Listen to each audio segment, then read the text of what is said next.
Now all of our gun parts have been soaked and cleaned, we're actually going to start the reassembly.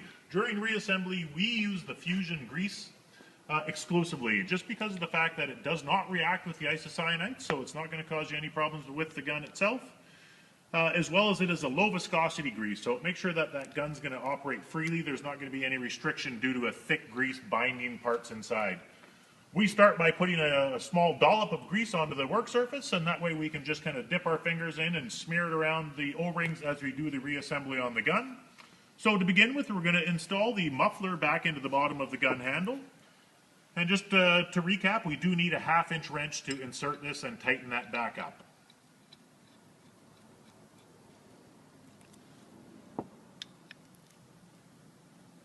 The gun body is aluminum, so we do want to make sure that we don't over-tighten any of the fittings going into the gun body so that we don't damage the threads. So now we're going to insert the trigger piston back into the gun body. The trigger piston does have to go into the gun body in one orientation. There is a kind of a cupped end at the one end. That needs to be facing the back of the gun itself.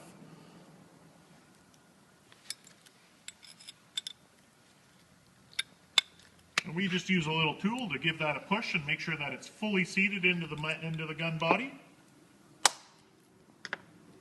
And now we'll insert our spring and the rear cap.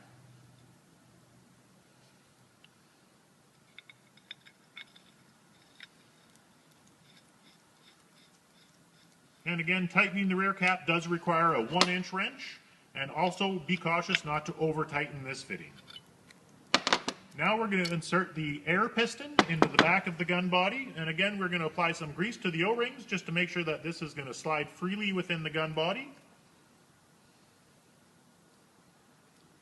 The air piston itself has 2 flat sides, and they made up with the flat sides that are located on the gun handle. So make sure that these do line up as you're inserting the piston into the gun body. Give it a good push just to make sure that it is fully seated. So now we're going to insert the mixing chamber into the gun body. The mixing chamber does have a labeling on the top of the chamber itself that shows you the A and the B sides, and you want to make sure that you do insert it correctly so that it is going to line up the A side to the A side and the B side to the B side. And we will apply a liberal coat of grease onto the mixing chamber again to make sure that this is going to slide freely within the gun body.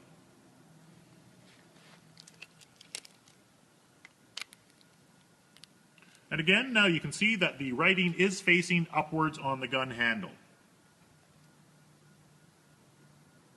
Now we're going to start with the reassembly of our check valve and filters. Before starting, make sure that you've installed your O-rings located here and here. And then we'll start by dropping our check ball into the housing. We'll insert the spring on top of the check ball. And then we'll insert the screw into the housing.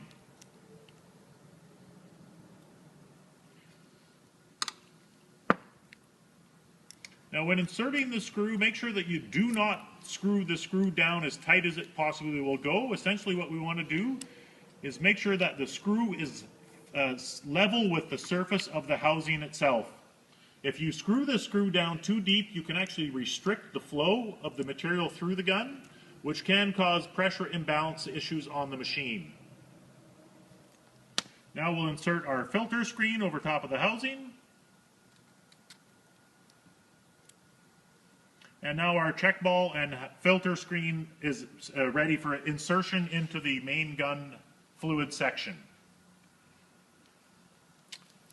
We want to apply a liberal coat of grease again to the O-rings before inserting it into the gun body so that it again will be easy to remove when it comes time to do your next cleaning on the gun. And make sure that you insert the A side into the A side and the B side into the B side.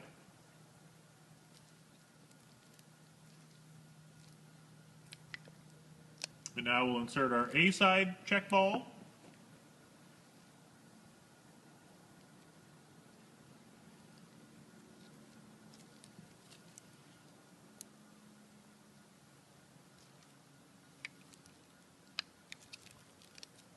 We'll continue on with assembling our side block seals.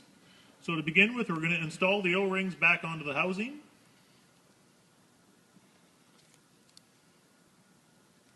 Then we'll insert our spring into the main housing body. And then we'll push the side block seal into the housing itself. Again, we want to make sure that we do put a little bit of grease onto the O-ring on the side block seal, again for easy disassembly down the road when we need to do our next cleaning.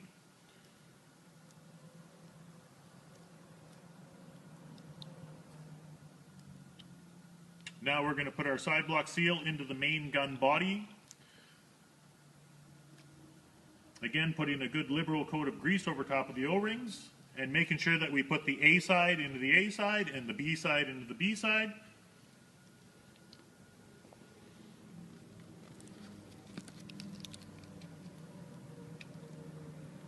We do not want to seat these completely, as we need to have space to have the mixing chamber slide in between them prior to assembly.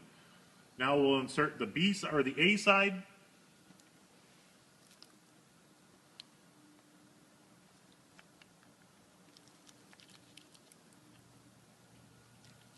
Now in the fluid manifold, we want to make sure that we do have our O-rings inserted back into the manifold body. They are again located here, here, and we also need to reinsert our air knife fitting as well.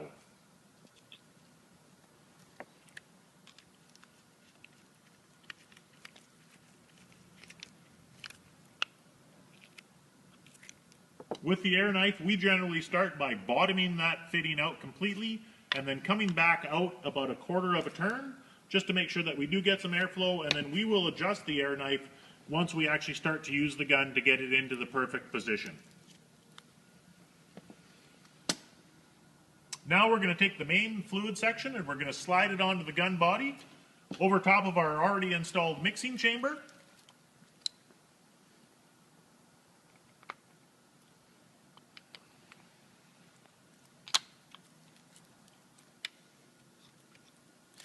Now when installing, we want to make sure that obviously the check valves and filters are actually facing downwards on the handle.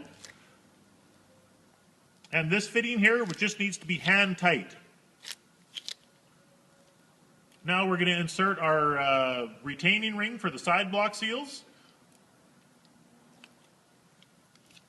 And in the retaining ring, there is one nylon O-ring that we need to have. So we want to make sure that that O-ring is in place, and it is located here. We will apply some grease to the threads again, just to make sure that this is going to be easy to disassemble again in the future.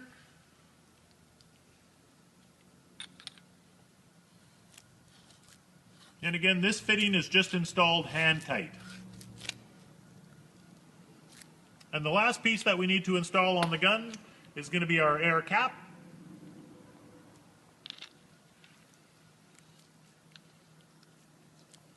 And again, this fitting is just installed hand tight.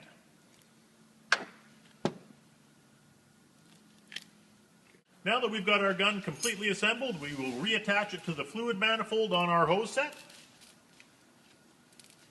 So that was Brandon, our tech guy here at Pinnacle West in Abbotsford, BC, showing us how to take apart the Fusion air purge gun, take out all the O-rings, and what he would basically do before he soaked it in all solvent in the crock pot at 150 degrees for a couple hours at least. Clean up all the parts with paper towel, an air gun, make sure they're all basically surgically clean if you want your gun to work as well as it should from the factory. The cleaner the parts, the better. So David Knott here at Pinnacle, that was Brandon's demonstration of how to take care of your Fusion air purge gun. Thanks for watching.